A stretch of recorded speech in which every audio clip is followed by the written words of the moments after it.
Let's talk about the brides. Ooh, scary. Not what they did or didn't do, but specifically citizenship. A lot of people seem to be outraged that these women, who are Australian citizens, have been allowed back into the country. So let's explain why. As an Australian, there are some fundamental rights you receive, like being able to vote in our elections or to get one of these guys. When I travel to another country, this shows that the Australian government vouches for who I am when I'm applying for a visa. But when I come back to Australia, this is just one of many things that can prove my legal right to enter as a citizen. No visa required. This is why, say, a dual British citizen would use their British passport when they enter England instead of their Australian one, because they don't need a visa. They're a citizen. It's their right to enter. And the right of entry into the country you're a citizen of is a very fundamental and basic right of citizenship. Even for citizens that we disagree with or whose actions we find abhorrent, they are still entitled to the very basic rights of citizenship. Then why don't we cancel their citizenship? Well,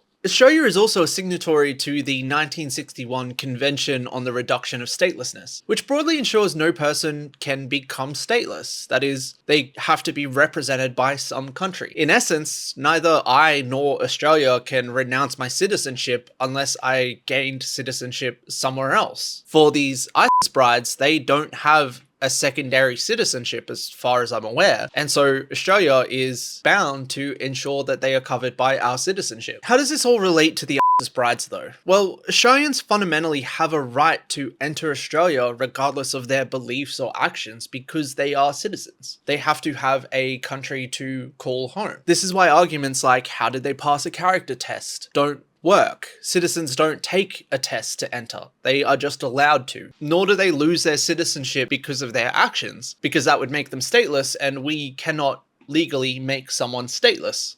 And nor should they. Maybe I'm just being a dumb bleeding heart lefty, but I don't think any government, not a Labour or a Liberal government or a One Nation, should be able to unilaterally revoke citizenship or basic rights it affords to people in this country. And I would have thought that the anti-government right-wingers would also agree with that. It's a slippery slope when we say the government of the day can just decide which citizens are allowed to enter the country or have citizenship unilaterally. Think what you want about them, but we shouldn't be actively chipping away at our own fundamental citizenship rights just to score political points or win the culture war. We shouldn't trade in our rights to win the war on terror.